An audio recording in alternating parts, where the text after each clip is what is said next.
Hey, Paris. Hadi, how are you? Good to see you again. Nice to see you too, Come man. on in, come in. Have a seat, have a seat.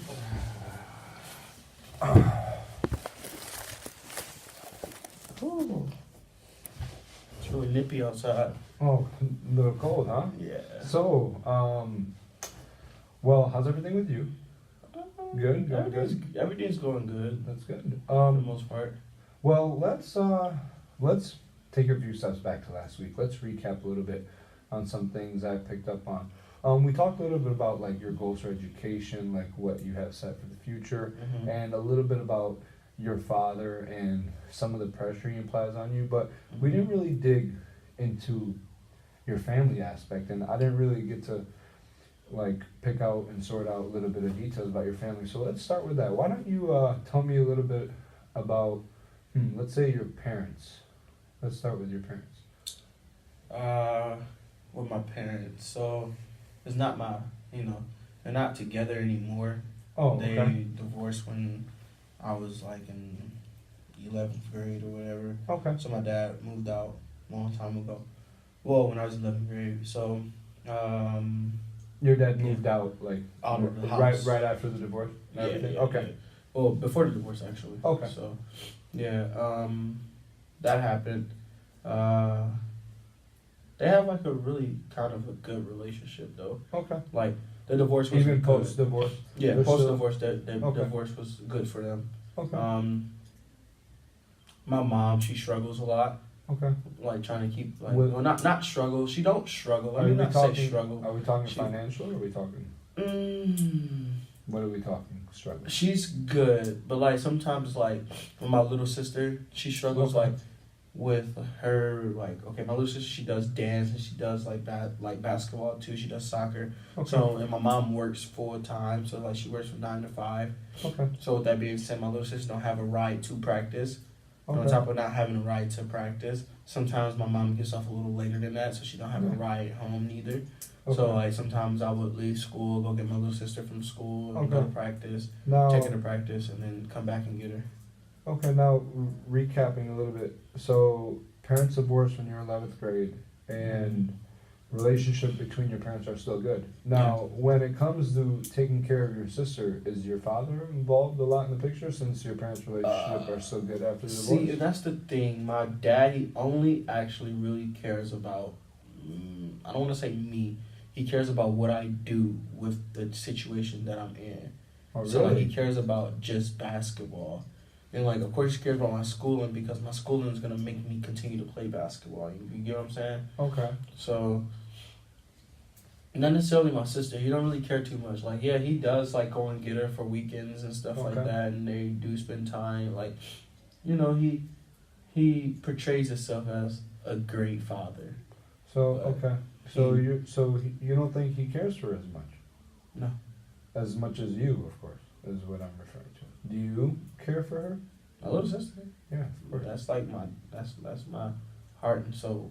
Yes. Do you feel that due maybe to your father's lack of influence, lack of application in your sister's life, that you have to therefore oblige yourself to take care of her and be there for her and support You her? know, yeah, for the simple fact of that's what my grandfather did for me.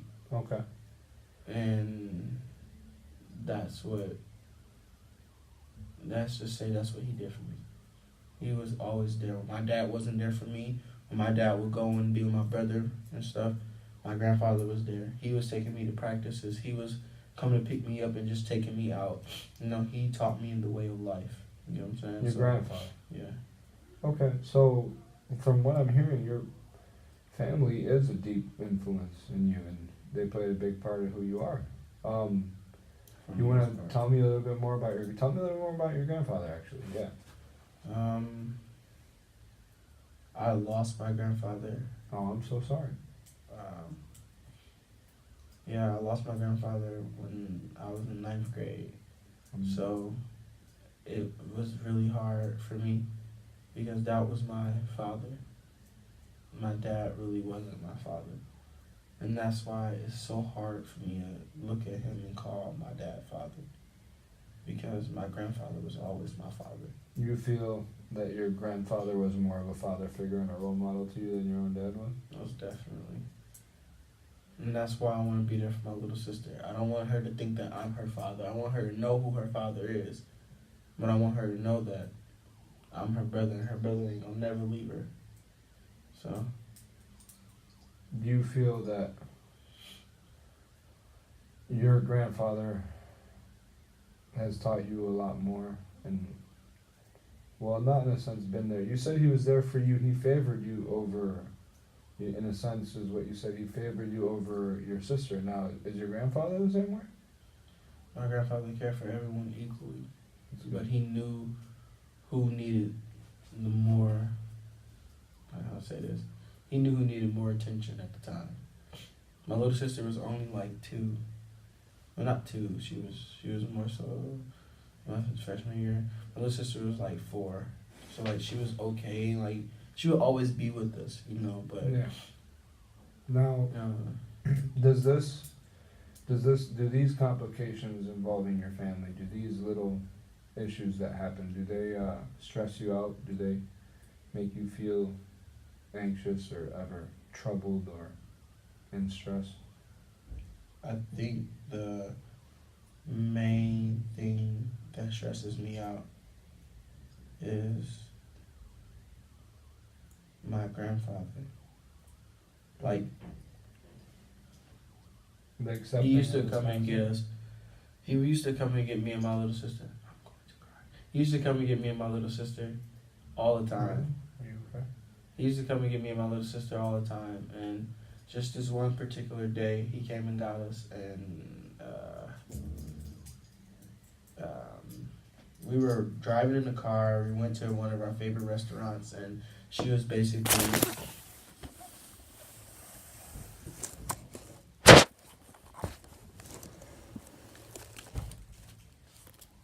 We can't continue. She's not here. You were in the restaurant, she basically. And he basically took us to his favorite restaurant, and me and my little sister were scared of thunderstorms. Okay. Like, and this kind of like makes me still kind of, PTSD, I should say. Okay. I'm scared of thunderstorms, and it was a thunderstorm, and me and my little sister, we were just sitting there, and he was paying more attention to my little sister because my little sister doesn't have her phone in her hand because she don't have a phone. She was only 4. I had a phone. I was on my phone, and all my friends were texting me, asking me about what I was going to do the next day because the next day was basically our first game, what I was going to do, how was I going to perform, and everything like that. And I'm texting them back, not knowing that my granddad was talking to me. My granddad literally snatched my phone, and we were talking, and he said, I'm not going to be here for long. And I say, yeah, and like I had just gotten in trouble 2 weeks before then, and like was not going to be able to play on a basketball team, but God's will, he let me play on a basketball team. And we left the restaurant, and we were driving down like Montclair, I think, and I'll never forget, we hit the corner, and he literally said, "You gotta start listening, man. If you don't listen, you never get nowhere in life." He said, "Silence is golden. You never know what a person's thinking if he's always quiet." And that always stuck with me. And we drove to the middle of the block, and I heard 3 gunshots. And wow. I didn't look. I grabbed my little sister, and I pushed the passenger seat back, and I just tucked her head in my chest, and I stared out the window.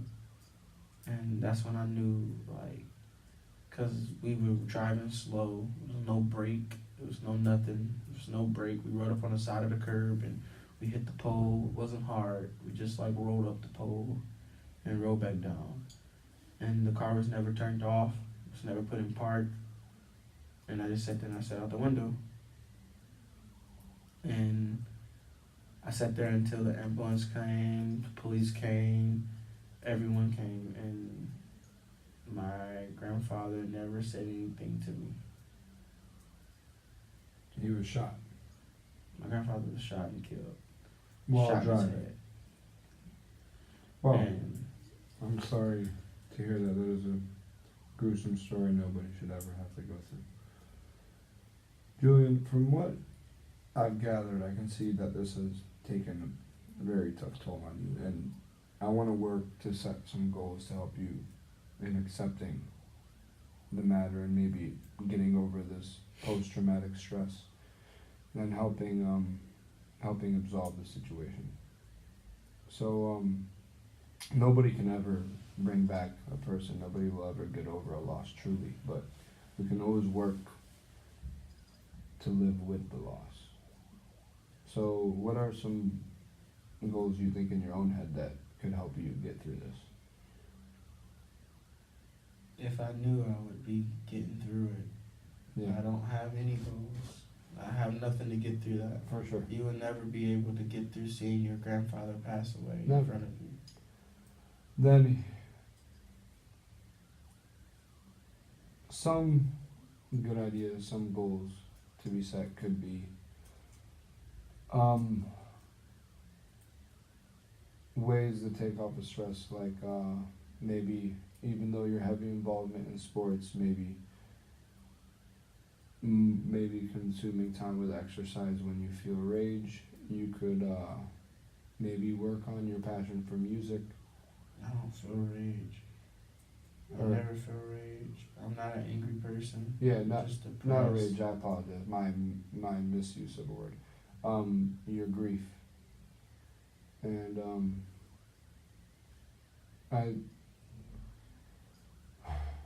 it's never easy, of course. Losing somebody, there isn't a way to just get over losing somebody and learn to live with it.